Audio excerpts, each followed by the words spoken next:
notre code là, comment est-ce qu'on peut créer un projet au lieu de créer juste un fichier? Les fichiers, c'est pour maintenant des enfants. Bon, on va d'abord créer un fichier.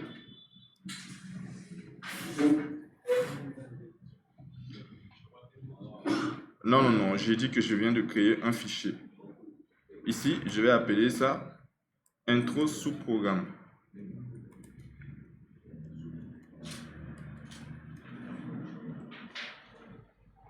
J'ai bien dit que les chaînes de caractères que vous avez dit que vous n'avez pas compris là, dans ce qu'on appelle les sous-programmes, on va encore retravailler sur les chaînes de caractères. On va encore retravailler sur les tableaux. C'est bon? Donc ne dites pas on n'a pas fait beaucoup d'exercices parce que on va faire ces exercices encore.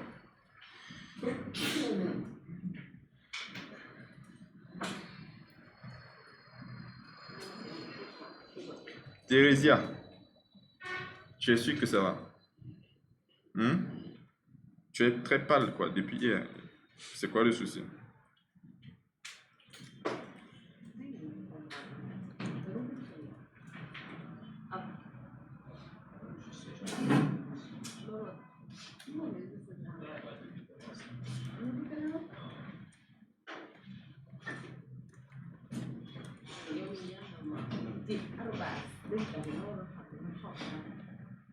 Mais qui? Taha, tu avais très bien travaillé quand même. Hein? Je dis hier, tu as bien travaillé quand même. C'est une excellente chose. Normalement, on devait verser l'eau sur la mine. Hein? On devait lui verser de l'eau. Tu vois ça comment? Non, il n'a pas laissé gagner. Vous avez mérité. Il n'a pas laissé. Il n'a pas du tout laissé.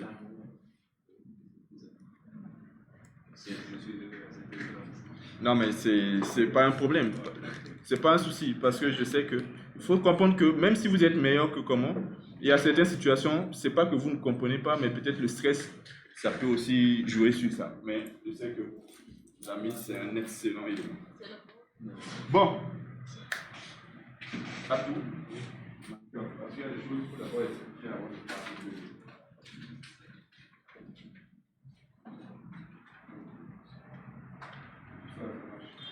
Avec un peu de rouge pour mélanger.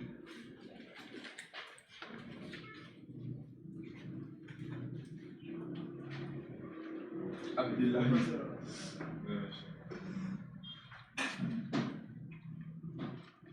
L'objectif, c'est faire en sorte que tu deviens encore beaucoup plus meilleur.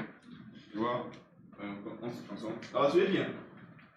Alors, les sous-programmes, comme vous avez vu ça en algo, il y a deux types de sous-programmes. Dans le sous-programme, en fait, c'est de mettre en place, c'est de découper, le principe c'est de découper nos programmes en des petits bouts de parties. En sorte que, après la maintenance d'un projet puisse être beaucoup plus facile, beaucoup plus simple. Parce que lorsque vous mettez en place un projet, que ce soit de développement d'applications mais de sites, il se peut qu'après la maintenance, ce n'est pas forcément vous qui soyez là pour faire ce qu'on appelle la maintenance de la chose. Parce que quelque chose n'est pas forcément parfait jusqu'à les choses évoluent. On est d'accord? À un certain moment, par exemple, tu développes une application qui permet de gérer, par exemple, 500 étudiants ou bien juste 200 étudiants. Et puis, avec le temps, on voit que genre, l'école là est plus connue. Donc, il y aura beaucoup plus de masse. Peut-être 1 million d'étudiants. Et l'application ne pourra pas supporter. Il faudrait qu'on puisse apporter une maintenance sur l'application pour faire en sorte que ça soit un peu escalade et tout du genre. Vous voyez donc, il y a toujours la partie maintenance là. Et cette partie maintenance là, c'est très important. Quand vous mettez en place quelque chose qui marche, oui. Mais après, à un moment donné, ça peut ne pas marcher. Maintenant, pour faciliter la maintenance, on fait en sorte qu'on découpe notre programme en des petits programmes, petites parties, qui seront regroupées en un seul endroit. En sorte que s'il y a quelque chose qui ne marche pas, on connaît exactement où il faut modifier. Et là où il faut modifier, il y aura seulement un petit nombre de codes. Et beaucoup plus simple à modifier. Parce que si on met tout dans un seul fichier, il peut y avoir un fichier qui fait 1000 lignes de code. Et un fichier qui fait 1000 lignes de code, s'il y a un souci, ça va être difficile de pouvoir chercher où se trouve du moins le problème.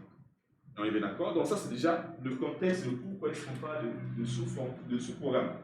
Et maintenant, dans les sous-programmes, il y a deux choses. Il y a ce qu'on appelle des fonctions. Il y a ce qu'on appelle des procédures. Des procédures. mais tous les deux héritent d'une même syntaxe. La syntaxe, ici, on en a ici, c'est quoi? On met type de retour, nom de la non-fonction, entre parenthèses, je mets crochet pour dire éventuel paramètre qui peut être un ou bien plusieurs, crochet, crochet, et puis instruction. Ça, c'est la syntaxe générale. Pour mettre en place une fonction, ici, vous allez mettre ce qu'on appelle le type de retour. Je vais mettre ça en rouge. Type de retour. Donc, type de retour, nom de la fonction, entre parenthèses, crochet, et puis on met instruction. Bon, pour faire ça, il y a déjà quelque chose qu'on a déjà fait d'habitude. Et on en a parlé tellement que vous connaissez déjà la chose, mais vous ne savez pas que c'est une fonction. Mais c'est une fonction. Regardez bien, on a l'habitude de faire ça. Int, main, crochet. Voilà, et ça se ressemble. On est d'accord? Ça ressemble à cette syntaxe-là. C'est comme ça qu'on a l'habitude de mettre ce qu'on appelle la fonction main. Pour faire la fonction main, on met int, ce qui représente bien sûr le type de retour. Et ensuite, le nom de la fonction, c'est ce qu'on appelle le main. Et après, on met une parenthèse. Et j'ai dit là-bas, éventuel paramètre, ça veut dire que la fonction peut avoir des paramètres, tout comme peut ne pas avoir des paramètres. Il y a des gens qui créent la fonction main et qui ajoutent des paramètres, ça marche. Qui ne met pas de paramètres, ça marche. Mais le plus important, c'est que c'est ce qu'on appelle la syntaxe d'une fonction. Donc, je mets d'un sous-programme.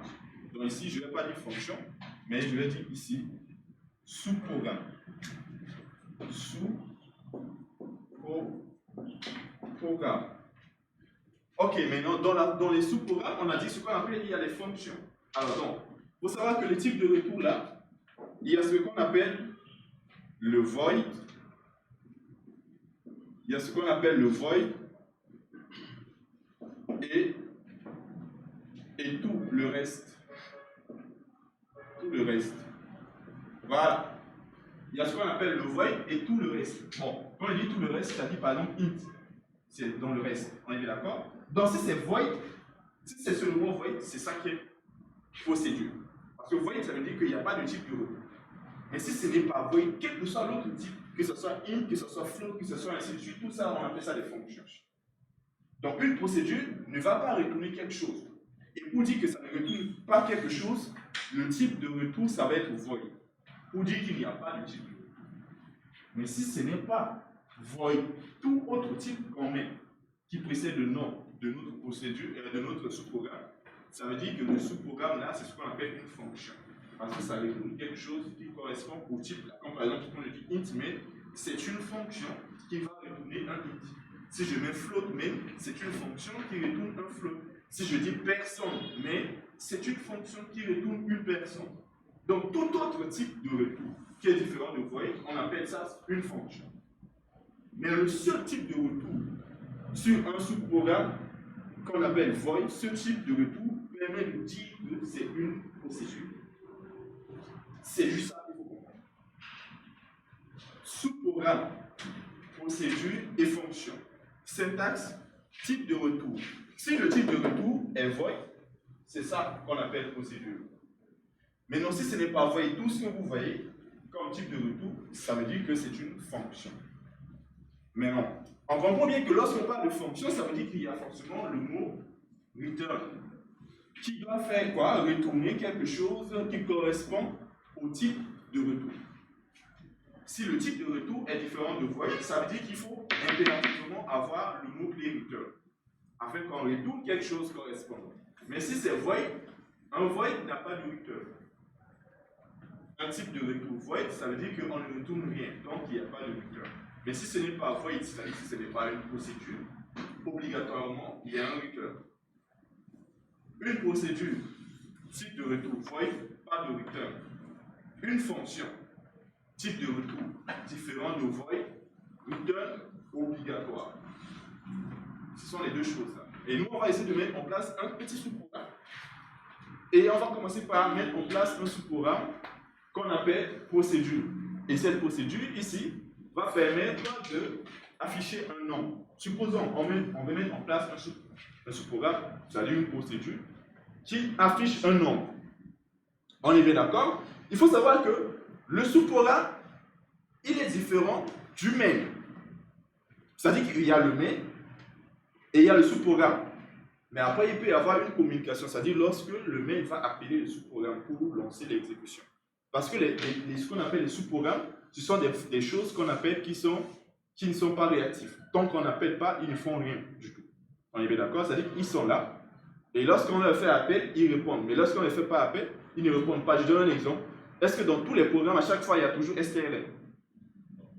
Pas forcément. Mais lorsqu'on fait appel à STRN, là maintenant, le STRN est déclenché. Donc les sous-programmes ne sont pas déclenchés automatiquement. Par contre, la fonction main, obligatoirement, lorsqu'on compile le programme, la fonction main s'exécute. Mais tous les autres fonctions, tous les sous-programmes ne s'exécutent pas par défaut. Ils s'exécutent lorsqu'on leur fait appel. Mais où? Lorsqu'on fait appel dans le main ou bien dans un autre sous-programme. On est bien d'accord? Donc c'est comme ça que ça se passe. Mais non, regardez bien. Un sous-programme a un nom. Et donc c'est le nom que vous allez donner au sous-programme qui doit aussi être quelque chose qui nous dit ce que fait le sous-programme. Ici, on veut un sous-programme qui permet d'afficher un nom. Et donc, comme ça permet d'afficher un nom, ça veut dire que ça ne retourne pas quelque chose. Il veut tout simplement afficher. Alors donc, je vais mettre comme type de retour void. Et ici, je peux l'appeler print number. Vous pouvez l'appeler aussi en français. Le nom de la fonction, ce n'est pas un problème. Le nom de la fonction, vous pouvez écrire comme vous voulez, mais à partir du moment où ça a un peu de sens en fonction de ce que vous voulez faire. Et maintenant, ici, vous allez préciser maintenant qu'est-ce qu'il va recevoir en paramètre en tant qu'argument. On veut un sous-programme qui affiche un nom. Ça veut dire que si on fait appel à lui, il doit être au courant du nom qu'il doit afficher. On est bien d'accord? Ça veut dire qu'on peut lui passer un argument, c'est-à-dire le nombre à afficher. Et donc, ici, on peut mettre le type, le nom de la variable. Et là, on fait un printf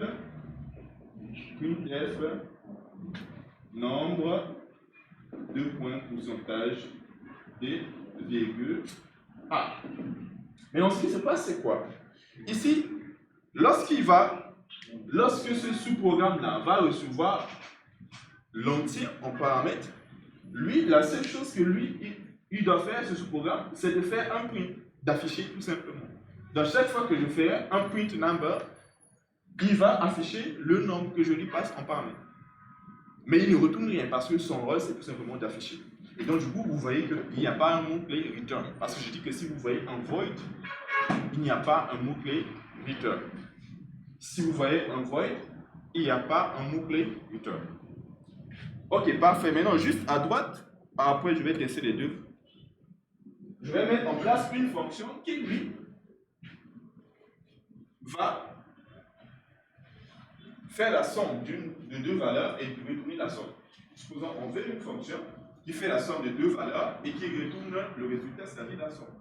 Alors dans ce cas, la fonction, en fonction de ce qu'il additionne, il faut déterminer le type. Si on a fait la somme de deux entiers, il retourne un entier. Si on a fait la somme de entier plus réel, il retourne un réel.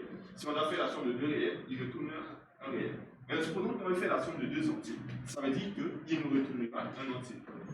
Et maintenant, c'est à vous maintenant de dire comment vous voulez appeler votre fonction. On peut l'appeler somme. On est bien d'accord. On peut l'appeler somme. Mais dans une fonction somme, minimum, on doit faire la somme de deux choses. On est bien d'accord, ça veut dire qu'on a forcément lui envoyé deux arguments. Minimum.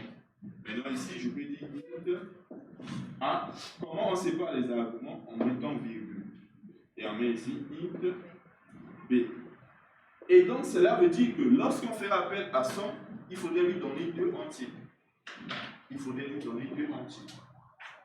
Maintenant, comme c'est une fonction, il faut quelque part utiliser le mot-clé return. C'est bon? Maintenant, nous, on veut return quoi? Le résultat de la somme. Dans le sous-programme, je peux créer une variable que j'appelle S. Et après, je dis S est égal A plus B. Et ensuite, je dis return et je dis S. Et là, il va retourner tout simplement le résultat de la somme. Le plus important, c'est que ce que je retourne doit être quelque chose qui correspond au type. Comme S moins int, S, je peux le retenir. L'objectif, c'est que lorsque vous mettez un type ici, ce que vous devez retourner doit être de ce type-là. Si j'avais mis float, ici, je dois mettre float. Si j'avais mis personne, ici, ça doit être une personne que je retourne. On est bien d'accord? Donc, ici, vous voyez que là, je vais créer un sous-programme qui permet de faire la somme de deux valeurs. Qu'est-ce que je fais? Je dis, quel est le type de retour? Le résultat de la somme doit être de type int. Le nom de ce qu'on appelle la fonction, je l'appelle somme. Vous pouvez l'appeler comme vous voulez. Vous pouvez l'appeler addition, bien somme, ainsi de suite. Et vous lui précisez, on va faire la somme de combien de valeurs? On veut faire la somme de deux valeurs. Donc vous précisez les paramètres. Et ensuite vous faites le calcul et vous retournez. On aurait pu même le faire en une seule ligne.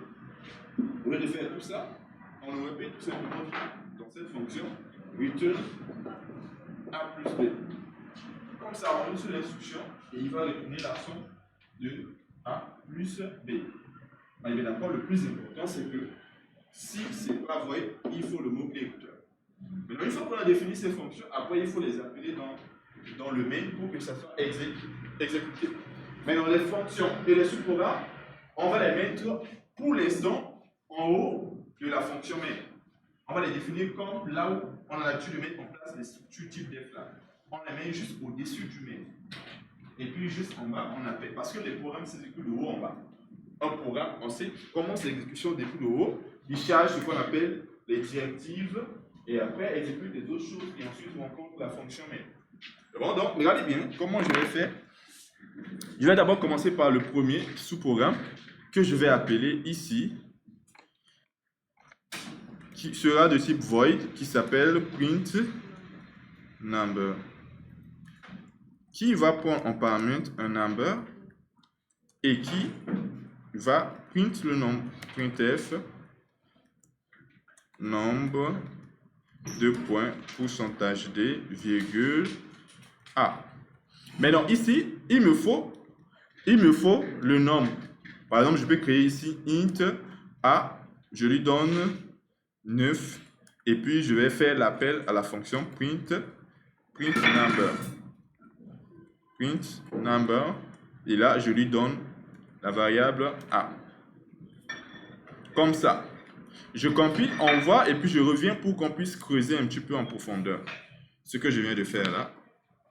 Donc je fais print number et je lui passe la variable a. Ce qu'on peut voir ici en résultat, il fait nombre 2.9.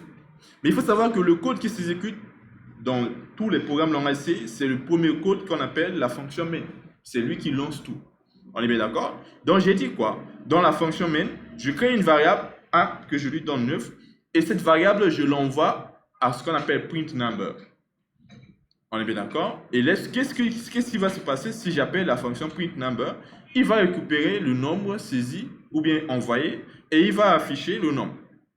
Une autre chose qu'on remarque, c'est que lorsque je définis la fonction ou bien le sous-programme, si je dois passer en paramètre, je précise le type et puis la variable. Je précise le type et la variable lors de la définition de la fonction. Quand je dis définition, c'est-à-dire lorsque vous passez par ce qu'on appelle cette syntaxe-là. C'est pour définir une fonction ou bien pour définir une procédure. Donc, je mets en paramètre le type de chaque paramètre et puis le nom de la variable. Mais lorsque je fais appel à la fonction, je ne précise pas le type. Quand je fais appel, je passe tout simplement la variable. C'est comme lorsque vous faites appel à strlen, vous envoyez directement la chaîne. Vous ne dites pas char et puis vous mettez le nom de la variable. Non. Lorsque vous appelez une fonction, vous lui envoyez que le nom de la variable. Comme ici, quand j'appelle print number, ce que je lui envoie, ce n'est pas int a. Je lui envoie juste a. Mais je sais que a est de type int. C'est-à-dire que ce que je suis en train de dire, c'est que lorsque vous appelez une fonction, il ne faut pas dire comme ça int a. Non, lors de l'appel, vous ne précisez pas le type. Lors de l'appel, vous mettez uniquement le nom de la variable que vous passez en paramètre. Mais lors de la définition, quand je dis définition, c'est cette structure-là. Quand vous définissez un sous-programme, les arguments, vous précisez le type et le nom de variable. Le type et le nom de variable. Une autre dernière chose, c'est-à-dire que ce n'est pas dépendant des noms de variables ici que je mets ici, là. C'est-à-dire que ce n'est pas parce que j'ai mis A ici qu'il faut là-bas mettre A. Ici, dans le programme, dans le main, ma variable peut s'appeler autrement. Mais le plus important, c'est que le paramètre que je passe là doit être de type int. Il ne doit pas forcément avoir le même nom là-bas, là, ici, dans le main. Et donc, si je compile, vous allez voir que ça va toujours marcher. C'est-à-dire qu'il va faire print number 9. Alors, pourquoi est-ce qu'il dit ça? Parce qu'en réalité, lorsqu'on passe le nombre, ce n'est pas le nom de la variable qui est passé. C'est le contenu de la variable qui est envoyé. C'est-à-dire que si je fais B ici est égal à 9 et que j'appelle print number B, ce n'est pas B qui est envoyé, mais c'est ce qui se trouve dans B qui est envoyé à la fonction print number. C'est-à-dire le 9 qui se trouve à l'intérieur. Et donc, du coup, lorsqu'il récupère ici, lui, il va le récupérer dans une variable A. Qu'est-ce qu'il récupère? La valeur qui se trouvait dans B. C'est ça que lui, il récupère dans une variable A. Maintenant, dans cette fonction print number, je ne peux pas afficher B parce que B n'existe pas là-bas. Il y a ce qu'on appelle une portée pour ce qu'on appelle les variables. Chaque variable a une portée. Et les variables qui se définissent dans une fonction ont comme portée une portée qui se limite uniquement dans la fonction. C'est-à-dire que B n'est vu que dans main. A n'est vu que dans print number. Donc ici, je ne peux pas dire print B. Si je dis print B, B n'existe pas là-bas. Mais la valeur de B, qu'on passe là, à la fonction print number, cette valeur sera récupérée dans la variable A. En sorte que si je manipule A, c'est la valeur de B qui lui est passée. On va faire une autre fonction qui permet de print un réel. On va faire comme ça. On va dire void print float. Et là, je vais envoyer un float. Je vais dire val. On est bien d'accord? Et là, je vais faire un printf valeur de point pourcentage point de f. Et là, je vais mettre val. Maintenant, ce que je peux faire, c'est que je peux faire comme ça. Printf, je dis printf, c'est print float. Et là, je peux lui donner 2,6. Comme ça.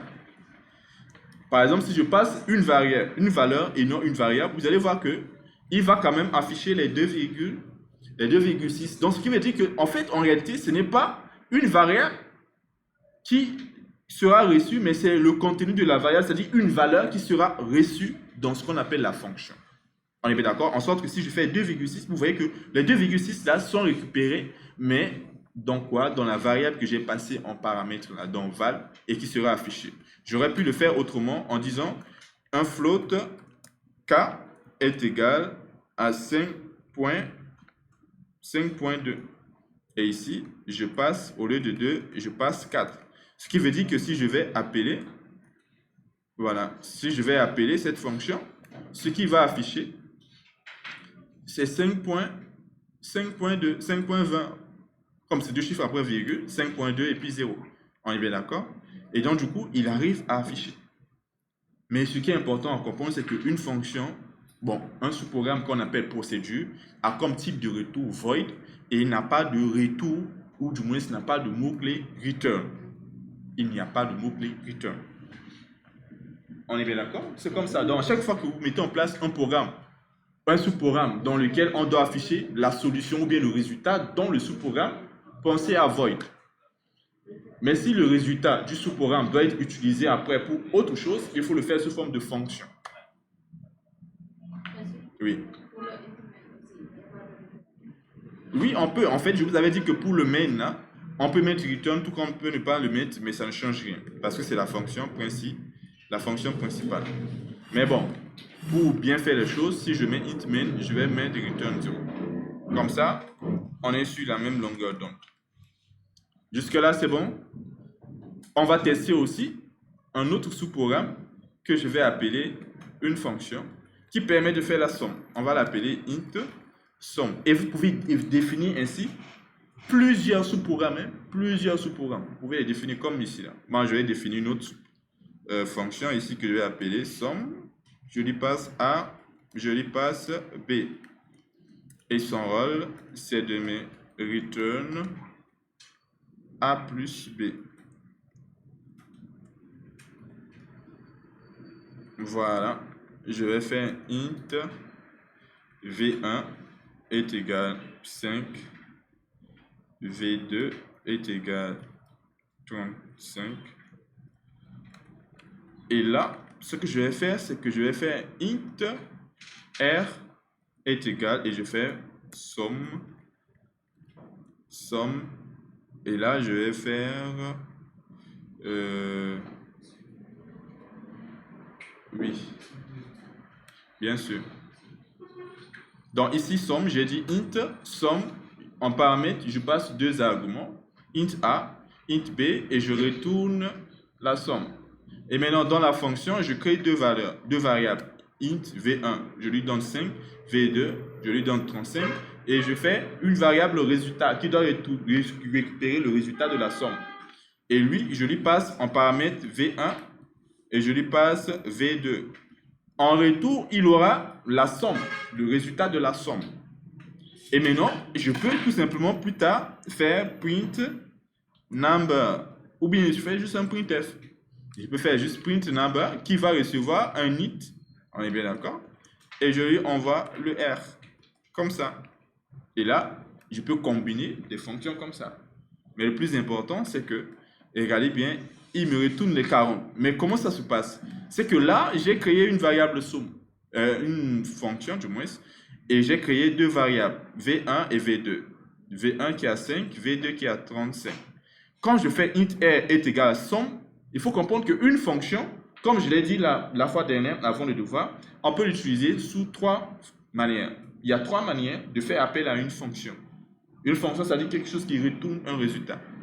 On peut l'appeler comme ça par une affectation dans une variable pour récupérer le résultat de la somme directement dans une variable. On pouvait le faire dans une condition ou bien le faire dans un printf directement. Mais nous ici, on a choisi de faire l'appel et récupérer le résultat dans une variable. Donc quand je dis int R est égal somme de V1, V2, cette fonction va prendre V1, V2, va faire l'addition et retourne le résultat. Et ce résultat sera récupéré dans R. Et donc, si je fais print de R, ce n'est rien d'autre que print du résultat de la somme. Oui.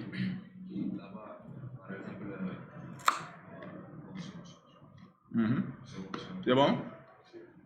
Ok. Maintenant, supposons qu'on veut créer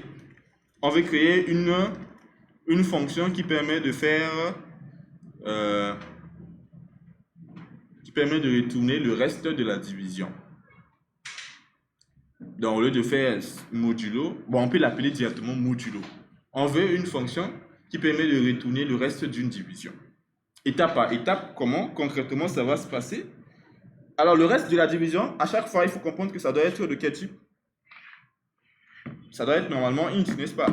Donc ici, je vais mettre un int. Et là, je vais mettre le nom. Je peux l'appeler modulo. Voilà.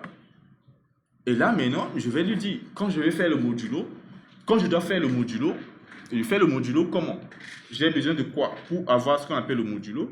J'ai besoin de un nombre et de son potentiel diviseur, ou du moins de son diviseur. Si vous n'avez pas les deux, vous ne pouvez pas parler de modulo. C'est bon? Donc ici, je vais mettre ici int val et je vais mettre int d.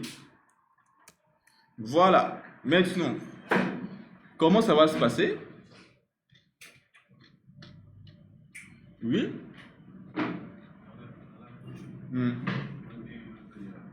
On va créer une variable de type float, de type int. Il peut l'appeler k. Et ensuite, son rôle, c'est de faire quoi? Donc, je dis int k est égal val modulo d. Et ensuite, je dis return k. Jusque-là, c'est bon? Maintenant, ici, on va effacer ça. On va essayer d'appeler la fonction modulo sur V1 et V2. Maintenant, je vais mettre ici int rest. Je vais dire int rest est égal, et je vais appeler modulo. La valeur, on va passer d'abord V2, c'est-à-dire on va passer 35 comme valeur. Et puis comme diviseur, on va passer V1, c'est-à-dire le 5 là, comme diviseur. Oui, oui, exactement. L'ordre des valeurs est très important. La première chose qu'on passe en premier paramètre sera récupérée dans la variable qui se trouve au premier paramètre. La deuxième chose qu'on passe en paramètre sera récupérée dans la deuxième variable qui est passée en paramètre. Mais je ne peux pas passer une troisième chose parce que ici, la fonction ne prend que 2 paramètres. Mais l'ordre est très important, je suis d'accord. C'est-à-dire que la première chose que je dois passer, ça doit être un int. Et ce qui est passé en premier lieu sera récupéré dans le premier argument. Ainsi de suite, ainsi de suite. Oui, une autre question.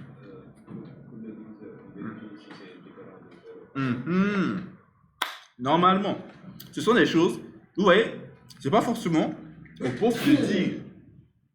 Je vous ai dit que quand on parle de diviseur, il faut forcément vérifier. Mais non, ce que tu dis n'est pas faux.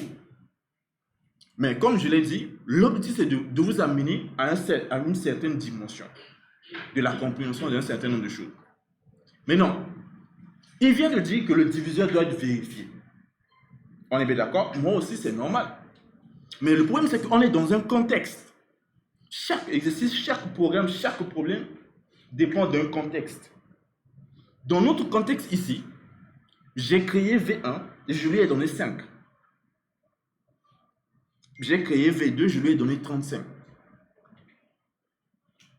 Je dis bien, dans le contexte actuel, j'ai créé V1, je lui ai donné 5. J'ai créé V2, je lui ai donné 35. Ce qui veut dire quoi? Que le diviseur, il n'est pas 0.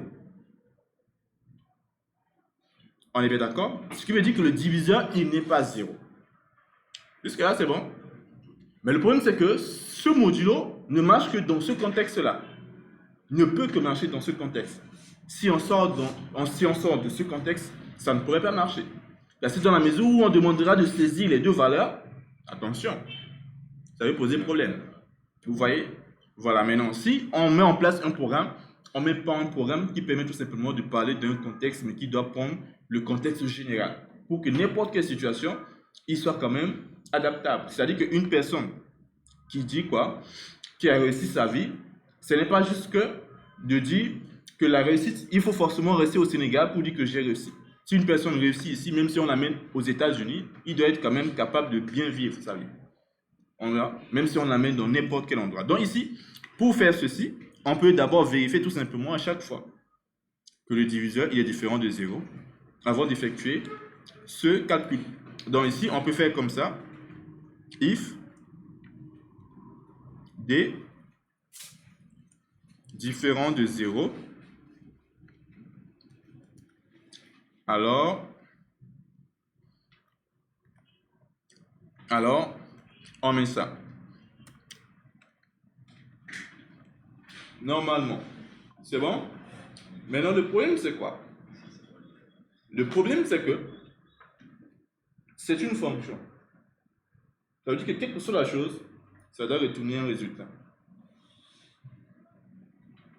C'est-à-dire que même si le diviseur il est 0, c'est une fonction, ça doit retourner quelque chose. Mais ce qu'on retourne, c'est un int. Et comme on retourne un int forcément, ça veut dire que normalement, ici, je dois mettre par exemple un else, suivez bien, et je dois faire un return de je ne sais pas quelle, mais une information qui est de type int. C'est-à-dire, par exemple, je dis return 0. Mais obligé de mettre un return qui retourne un entier. On est bien d'accord? Parce que j'ai dit une fonction qui retourne un int. Je te reviens. Je finis d'abord mon explication, s'il te plaît. Mais le problème, c'est que 0, là, on est en train de supposer que lorsqu'on a 0, c'est comme si le diviseur était 0. On est bien d'accord? Parce que si le diviseur est différent de 0, on retourne le modulo. C'est ce qu'on est en train de dire. Et donc, si le diviseur est égal à 0, on retourne 0. Mais le problème, c'est que si on prend 35, on divise par 5, et le résultat lui-même, il est 0. Donc, 0 ne veut pas dire forcément que le diviseur est 0. Ça devient maintenant un autre souci. Est-ce que vous voyez? Donc c'est comme ça qu'il faut comprendre un peu les choses. Bon, je suis sûr que, pas que je suis sûr, mais pour un début, ce n'est pas comme ça que vous allez penser. Mais en réalité, plus tard, c'est comme ça qu'il faut voir les choses. En d'autres termes, oui.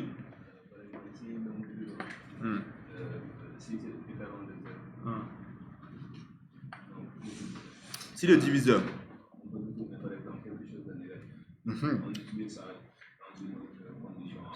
Oui. Maintenant, le problème, c'est que si je prends par exemple moins 5 divisé par 2, le résultat serait aussi négatif.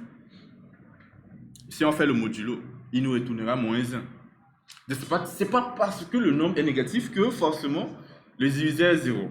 Donc, en définitive, ce qu'il dit n'est pas faux, mais sauf qu'on ne doit pas le faire tout simplement. Attention, on ne peut pas le faire ici. On ne peut pas le faire ici. Parce que, quelle que soit la chose, comme c'est une fonction, ça doit retourner quelque chose. Ça doit retourner quelque chose. On pouvait le faire comme une procédure, mais comme on l'a fait sous forme de fonction, on ne peut pas retourner. Parce que quel que soit l'entier, on peut avoir un reste d'une division qui correspond à cet entier. Et ça ne veut pas dire forcément que le diviseur est égal à 0. Donc on ne peut pas retourner ça ici. Jusque-là maintenant, tu vois. Donc ça veut dire qu'il faut le faire dans l'endroit où on fait appel à cette fonction. Oui.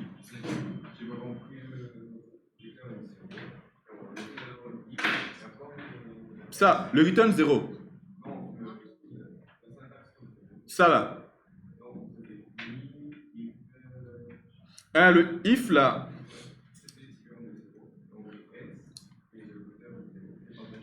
Non, en fait, c'est moi qui ai choisi 0. Mais ce qui est là, c'est quoi? On les voit d'abord le else là. Est-ce que tu comprends le if? Tu comprends le if, n'est-ce pas? Ça veut dire qu'on vérifie si le diviseur, il est différent de 0. On effectue ce qu'on appelle, on cherche le reste. Jusque-là, c'est bon. Parfait. Maintenant, le problème, c'est qu'il est possible qu'on ne rentre pas dans le if. On est bien d'accord? À quel moment on ne rentre pas dans le if? Quand le diviseur est égal à 0. Tu es d'accord? Donc, ça veut dire que je fais CTRL Z, il est où? Non, non, t'inquiète pas. Soyons pas pressés. Donc, ça veut dire qu'il y a forcément un LC. Est-ce que tu es d'accord? Je ramène juste le LC. Est-ce que tu es d'accord jusque-là? Le LC, ça veut dire quoi? Ça veut dire que le diviseur est égal à 0. Voilà. Maintenant, à ce niveau-là, je reviens sur ta question que je voulais poser. Mais non, ici, le problème, c'est que c'est une fonction. On est dans une fonction. Pourquoi est-ce que je dis une fonction? Parce qu'on avait précisé qu'il y aura un type de retour qui doit être un int. C'est bon? Donc, on a dit que si la division, elle est possible, on effectue la division, on retourne le reste de la division. C'est-à-dire le reste, non, le diviseur, il est différent de 0. Donc, la division est possible. Maintenant, si ce n'est pas possible, il faut forcément retourner quelque chose. Mais la chose qui doit être retournée, ça doit être int. Tu comprends? Maintenant, on sait que dans le SI là, c'est que le diviseur est égal à 0. Mais non, le problème c'est qu'à ce niveau, tu dois retourner un entier. Et cet entier là, normalement, c'est un entier qui, lorsqu'on voit, on va normalement comprendre que le diviseur passé là, c'est 0. Parce que le LC là, c'est D est égal à 0. Est-ce que tu comprends? Mais même dans le SI, il faudrait qu'on retourne quelque chose. Parce que quelle que soit la chose, il faudrait que notre fonction retourne un entier. Donc si la division est impossible, on retourne le reste de la division. Si la division n'est pas possible, on retourne un entier. Tu comprends? Non, ça j'ai supposé, ce n'est pas juste 0. J'ai dit je suppose qu'on retourne 0 dans la mesure où le diviseur est égal à 0. Mais tu peux décider de retourner autre chose. Est-ce que tu vois? Mais quelle que soit la chose que tu retournes, ça doit être un int. On est bien d'accord? Il faut forcément retourner un int. Le problème, c'est que le int qui doit se trouver dans le LC là, c'est un int qui nous dit que le diviseur est égal à 0. LC, ça veut dire quoi? Non, parlons pas du return. Le LC, ça veut dire quoi?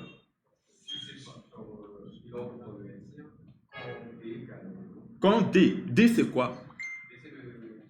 Alors, donc ça veut dire que tu dis, il rentre dans le SI quand le diviseur est égal à 0. Est-ce que c'est bien ce que tu as dit? Il rentre dans le S lorsque le D est égal à 0.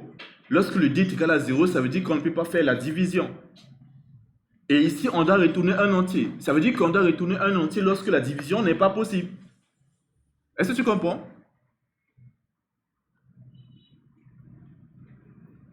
Elsie.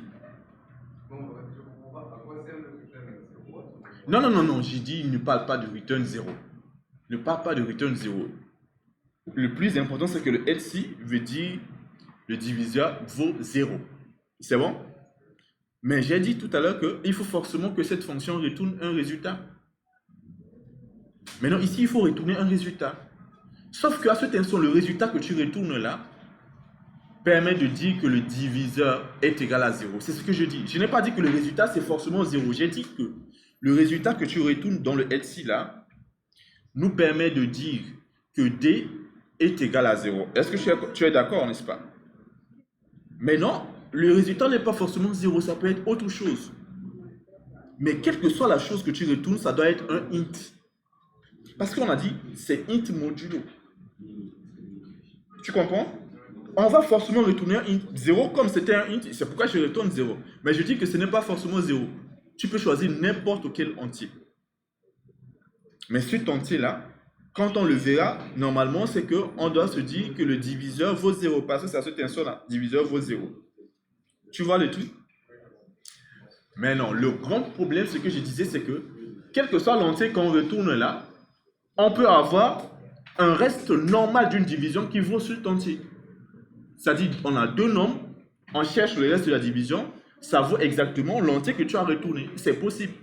Par exemple, si je retourne 0, si je retournais 0 ici pour dire que 0 permet de dire que le diviseur est égal à 0, alors si je prends 35, je divise par 5, le résultat, le reste du moins est égal à 0.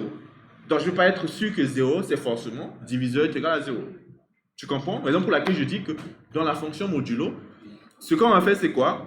On va supposer que lorsqu'on appelle cette fonction-là, c'est que forcément, il y a ce qu'on appelle des choses préalables qui sont vérifiées. C'est-à-dire, le diviseur a été vérifié avant d'appeler modulo. On ne peut pas le faire ici. Hein? Si on voulait, oui. Si on voulait, on pouvait mettre void. Si on mettait void, on allait faire juste if et puis après on affiche le résultat. Mais si on met int là, on ne peut pas faire la vérification ici. Parce que forcément, il faut retourner quelque chose. C'est bon? Oui, pose ta question aussi. Ok, parfait. Maintenant, ici, dans notre contexte là, on est sûr que V1, il est différent de 0. Et là, je peux print le résultat. J'ai maintenant une fonction print number qui me permet de... Donc, dorénavant, au lieu d'utiliser un printf, moi, je peux créer mes propres fonctions qui permettent d'afficher les choses comme je veux. Je les personnalise. Et maintenant, ici, au lieu de faire à chaque fois printf, j'appelle mes fonctions qui permettent. Mais bon, après, il faudrait que votre fonction s'adapte parce que vous n'affichez pas toujours de la même manière. Vous voyez?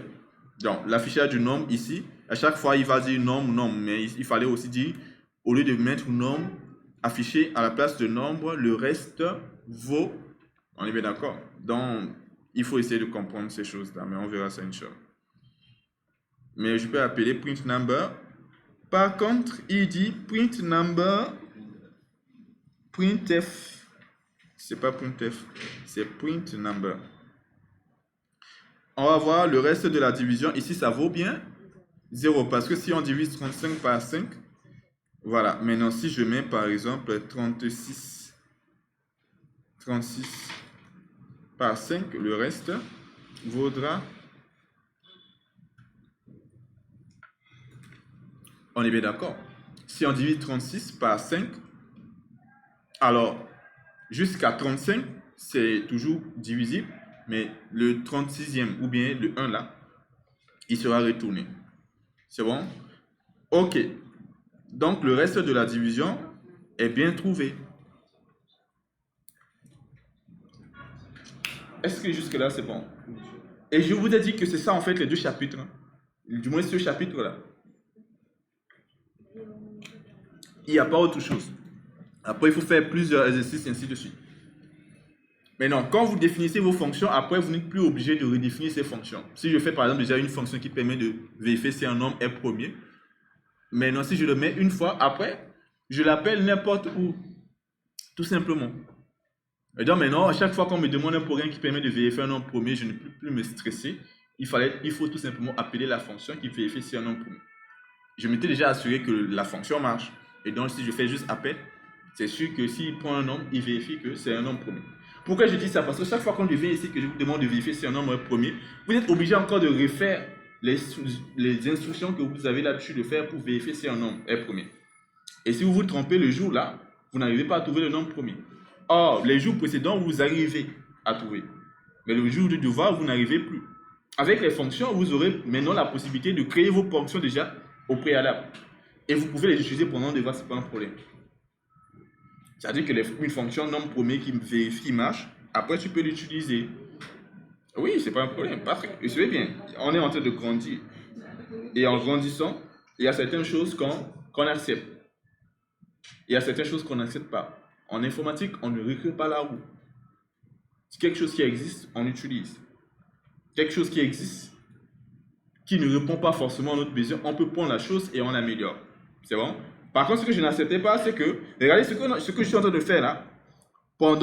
Depuis le premier semestre, à chaque fois qu'on lui donne des devoirs, il y a des gens qui m'amènent ça. On n'a jamais vu ça. Des fonctions comme ça, des procédures. Il y a des gens qui ils présentent leur code comme ça. Et à chaque fois que je fais des remarques là, eux-mêmes ils ne savent pas qu'est-ce que je suis en train de dire. Quand je dis, je n'ai pas demandé d'utiliser des fonctions, les gens qui ont fait ça, eux-mêmes ils ne savent pas ce que je suis en train de dire. Et je leur donne 4. Je ne réfléchis pas. Parce que ça, on n'a pas fait ça. Pourtant, il y a des gens, hein, depuis le premier semestre, je ne dis pas deuxième semestre, depuis le premier semestre, ils ont l'habitude de dire ça. Quand je dis vérifie nombre pair, ils vont pair, is impair. Bon. Donc vous êtes fort.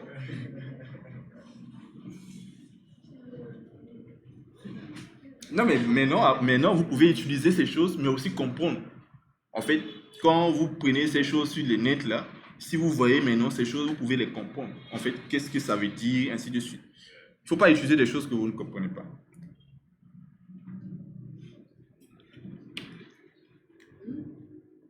Bon, disons qu'on va créer une fonction.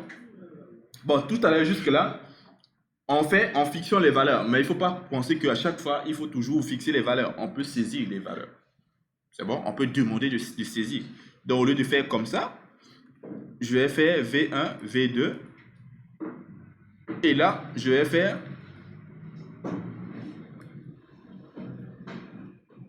reste comme ça. Je vais faire reste est égal modulo. Mais par contre, avant, je vais faire d'abord un printf. Je demande de saisir entrer les deux nombres. Et je scanne pourcentage D, virgule, E commercial V1, E commercial V2. Donc, maintenant, ce sont les valeurs que je vais saisir dans V1 et V2 que je vais passer. Et ça va être dynamique. En fonction des valeurs qu'on saisit, on trouve le reste de la division. Mais en mettant 36, 35, le reste sera toujours 1, 1, 1, 1. Donc, ici, si je compile, je vais saisir deux nombres. En sachant que le deuxième nombre, c'est lui qui doit être la valeur. Donc ici, je vais saisir par exemple 3 et je saisis 11. Maintenant, donc, si on prend 11, on divise par 3, le reste de la division, c'est bien 2. Cette fois-ci, je vais saisir 14 et puis je vais saisir d'abord 5 et je vais saisir 14. Le reste de la division de 14 par 5, c'est quoi? Non, c'est 4. C'est pas un nombre à virgule. Si tu prends 14 divisé par 5, le reste, tu vois, ça dit jusqu'à 10. Il peut toujours diviser, mais après 10, là, il reste 4 nombres. Tu vois. Donc, raison pour laquelle le reste de la division, de 14 par 5 est bien 4. Jusque-là, est-ce que c'est bon? Oui.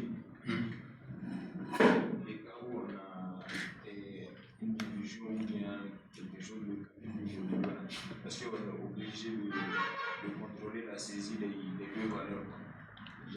que ça ne soit pas négatif. Mais non, très bonne remarque. Dans la mesure où je vais maintenant saisir, qu'est-ce que je dois faire? Je ne vais pas saisir les deux en même temps. Bon, je peux les faire en même temps dans une boucle do while, sauf que si une information n'est pas correcte, il me demande de saisir les deux. Et moi, à chaque fois, il faut éviter ça. Il faut saisir les choses individuellement. Si celui qui ne marche pas, on lui redemande de le saisir. Mais celui qui est bien là, on ne lui redemande pas. Donc, on va dire, entrer par exemple, on va dire, je vais changer ici, je vais dire valeur diviseur. Comme ça, le nom des variables, ça va être plus correct. Ici, je vais mettre valeur. Et ici, je vais mettre diviseur. Maintenant, comment est-ce que je vais faire pour saisir? Je vais dire entrer la valeur. La valeur, je peux le scan sans contrôler. On est bien d'accord? Je peux mettre comme ça, valeur. Je demande de saisir la valeur. Par contre, le diviseur, je le contrôle. Et je vais dire de saisir le diviseur tant que le diviseur correspond à 0. On est bien d'accord. Maintenant, comme l'informatique, c'est pas un souci de faire du copier-coller. Mais par contre, le copier-coller sans comprendre, c'est ça qui n'est pas bien. Donc ici, je dis entrer le diviseur. Et là, diviseur. Est-ce que tu vois? Ouais. Donc maintenant, il faudrait que je puisse contrôler la saisie du diviseur. Avant, mais j'ai dit, j'ai séparé. Je vais pas saisir les deux dans la même boucle do while. Parce que si la valeur elle est bonne et que le diviseur n'est pas bon, il va redemander de saisir les deux. Mais en les séparant comme ça, lorsque le diviseur n'est pas bon, c'est uniquement le diviseur qui lui demande de saisir. Ce qui me permet d'être sûr que quand je vais appeler le modulo, ça va marcher. Alors, il va me demander d'abord de saisir la valeur. Je vais saisir 14 et le diviseur. Je saisis 0. Il me redemande de saisir le diviseur. Je saisis 0. Encore, il me redemande, je saisis 5. Et bien sûr, il me dit 14 divisé par 5. Le reste, c'est bien nombre.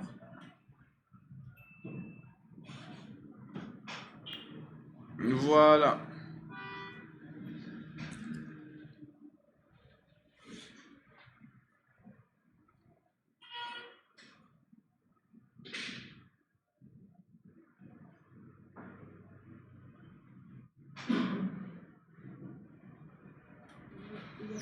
Si vous avez bien compris ce qu'on vient de faire, alors je vous donne un petit programme à faire.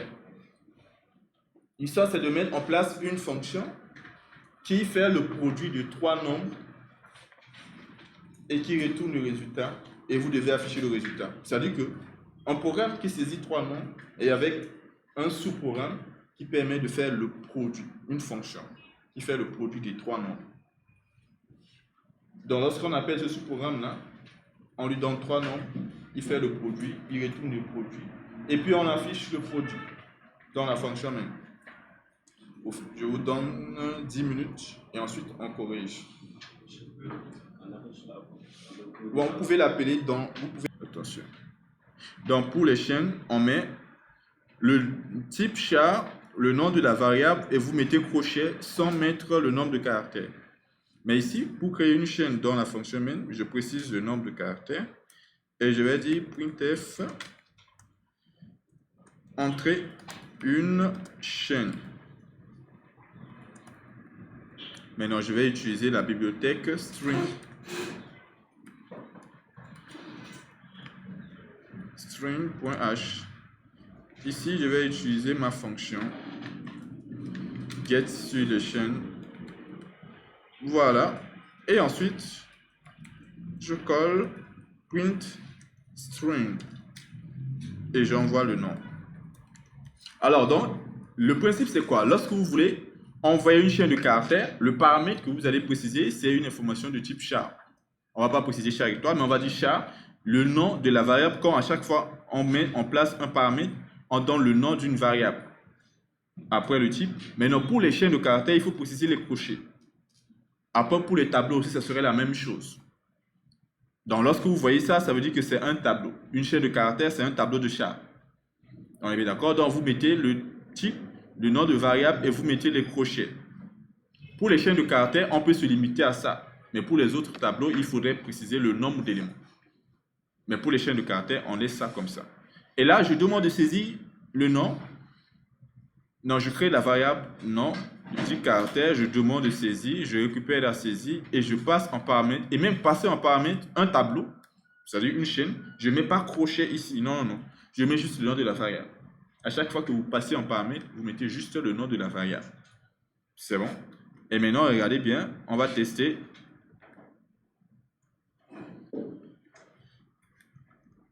Ahmed Abdraman. Abra.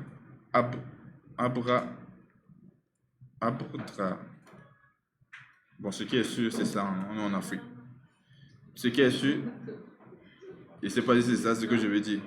Mais ce qu'on voit là, c'est bien la chaîne qui est passée là, qui est bien récupérée dans le CH et qui est bien affichée.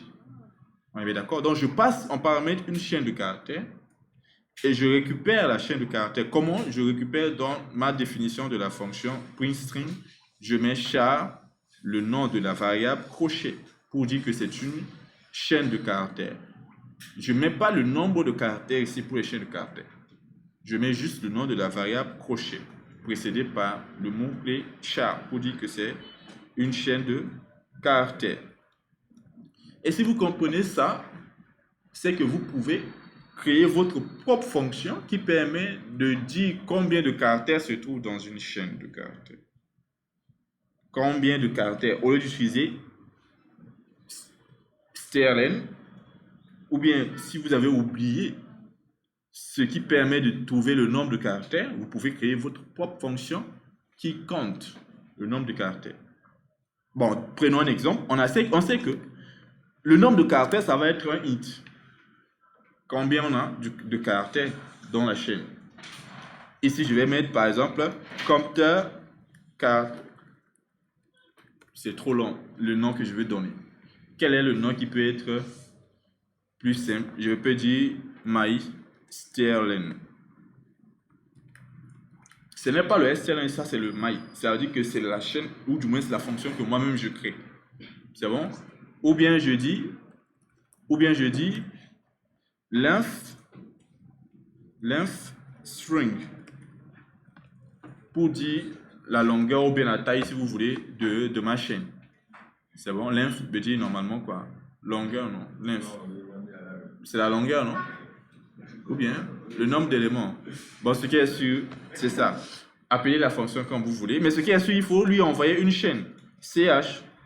Et maintenant, vous devez être en mesure de compter combien il y a de caractères.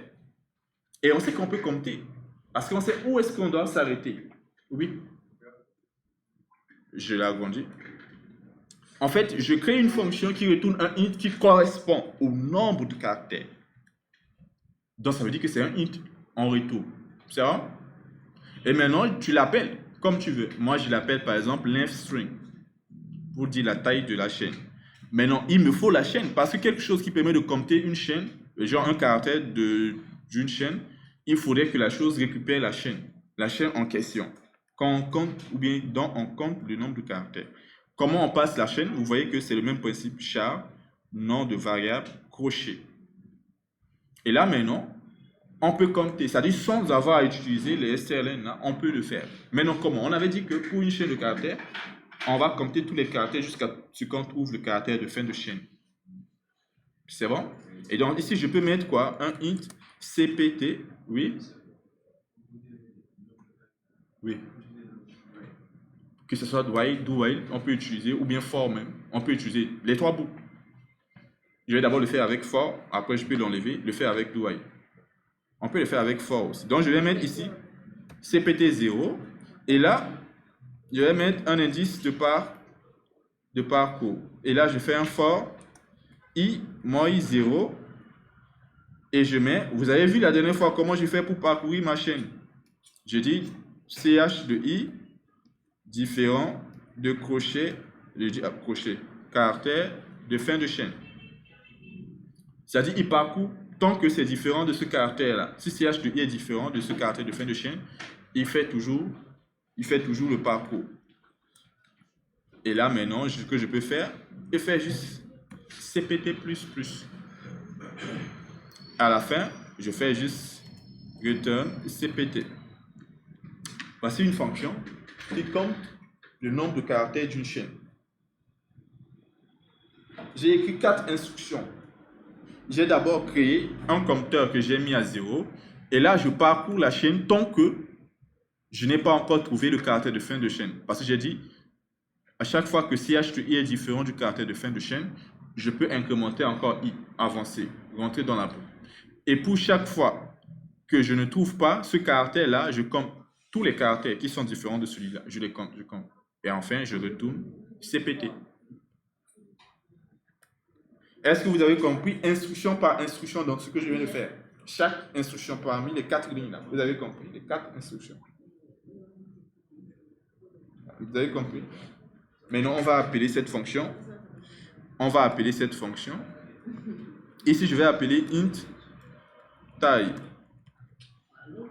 Une fois que j'ai ma chaîne, je vais dire taille moi length string de nom.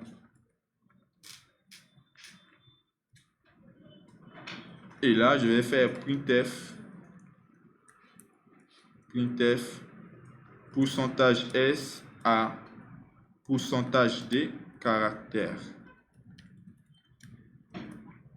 Et je fais anti/n, virgule, %s, ça va être nom, %d, ça va être taille.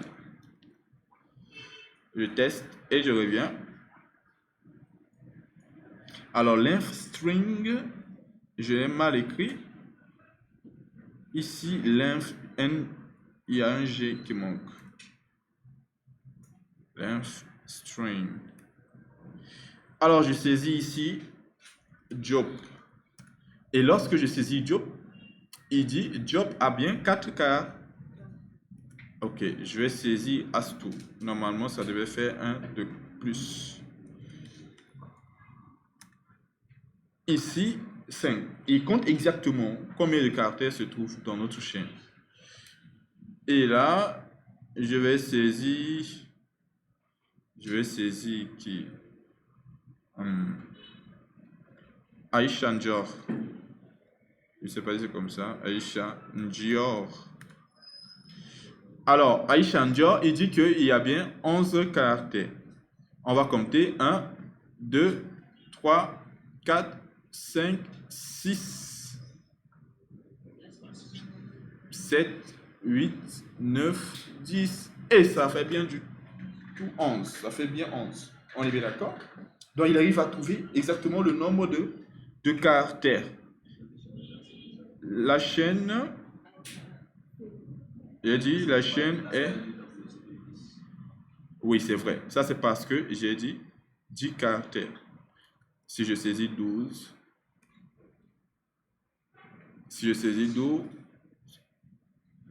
je vais saisir en même temps encore Aisha Njor. Et là, c'est bon, il affiche bien le nombre de caractères. Et donc, regardez bien ce que j'ai fait ici. J'ai fait juste le parcours et j'ai fait une boucle qui quitte à i est égal à 0. À chaque fois que ch de i n'est pas ou bien ne correspond pas au caractère de fin de chaîne, il peut avancer. Il a dit tant que c'est différent. Jusque-là, c'est bon. Mais je peux faire aussi avec la boucle while. Avec la boucle while, j'aurais dû dire ici, je mets ici, i est égal à 0. Et là, je dis while ch de i différent de ce caractère de fin de chaîne. Là, je suis obligé de mettre un crochet parce que je dois mettre 2 instructions. C'est-à-dire et avancer i et compter. Donc, je vais compter et je fais i++. Tu vois, avec ch de i, avec une boucle while, je mets i est égal à 0 et je dis tant que ch de i est différent de ce caractère de fin de chaîne, comme, et puis faire avancer I pour le prochain caractère à comparer, oui.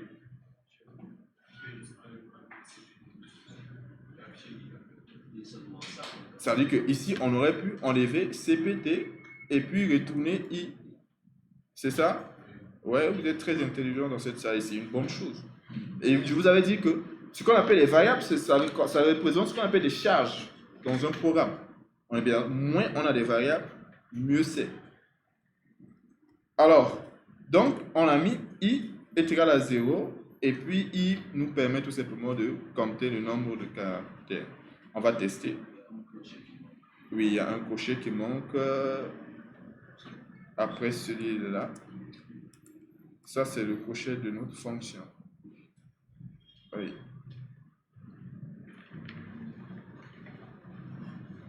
Et là, on va mettre Theresia. Theresia. Il dit bien Theresia. 1, 2, 3, 4, 5, 6, 7, 8. Bon, ça marche. Et donc, vous voyez que vous n'êtes pas obligé forcément de maîtriser toutes les fonctions qui se trouvent dans la bibliothèque Swing. Parce que vous, maintenant, désormais, vous pouvez créer vos propres fonctions. Et concrètement, c'est ça en fait. Ce qui se passe derrière la fonction strlen, c'est concrètement ça qu'on a écrit là-bas.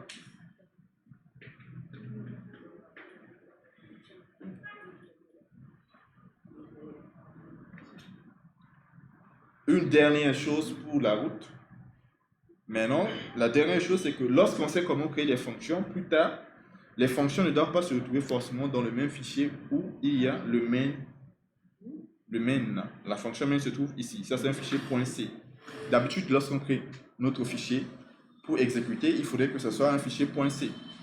L'extension de notre fichier, c'est toujours .c. On est bien d'accord. Mais ce qu'on remarque, c'est quoi? À chaque fois, quand on fait une inclusion, on fait une inclusion de quelque chose, mais .h, et pas .c.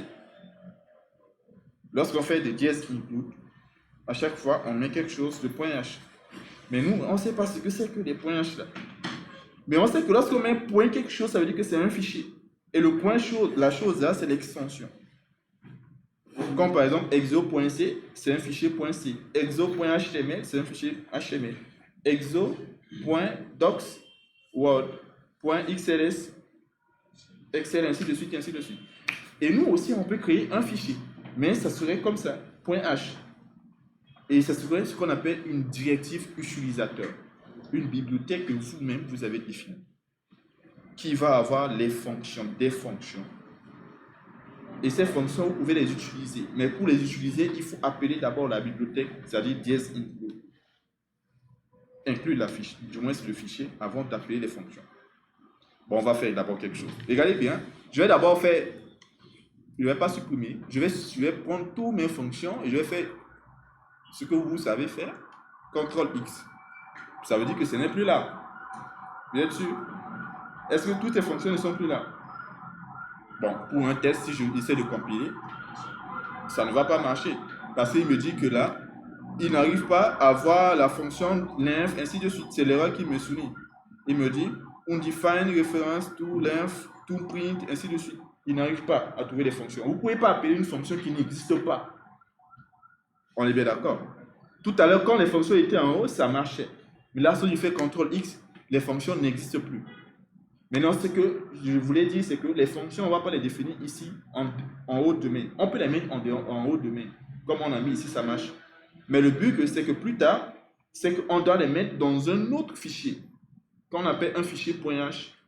Et lorsqu'on les met là-bas, on va ici inclure le fichier .h et ensuite appeler les fonctions. On le fait rapidement en une minute, vous allez voir. Le principe déjà, c'est de créer un fichier.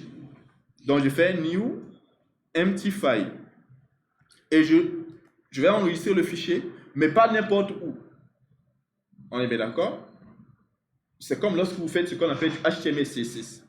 Si vous utilisez ce qu'on appelle le mode ajout du CSS à partir du CSS externe, c'est-à-dire si vous créez ce qu'on appelle un fichier CSS à part, et que vous avez un fichier HTML, il faudrait linker les pages. Mais lorsque vous voulez linker les pages, il faut savoir le chemin qui permet d'accéder au CSS. On est bien d'accord? La chose la plus simple, c'est de mettre les choses dans le même répertoire, en sorte qu'ils peuvent s'appeler directement depuis le nom du fichier. Et donc, ici, quand je vais créer mon .h, regardez très bien. Là, le fichier .c, là, intro sous-programme.c, il se trouve dans ce répertoire sous-programme. Donc, si je vais créer mon fichier .h, je le crée aussi au même endroit. Comme ça, c'est beaucoup plus facile après de lier les deux fichiers. Maintenant, ici, je vais l'appeler sama function.h. sama function.h. C'est un fichier, mais à extension .h.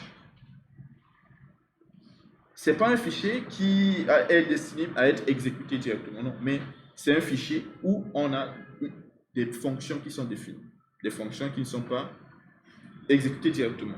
C'est-à-dire quoi? CTRL V, tout ce que j'ai mis là-bas ou que j'ai pris là-bas, c'est ça que je mets ici. C'est bon? C'est ça le rôle du fichier .h. Et c'est comme ça qu'on définit ce qu'on appelle les directives. Quand on fait string.h, il est écrit là.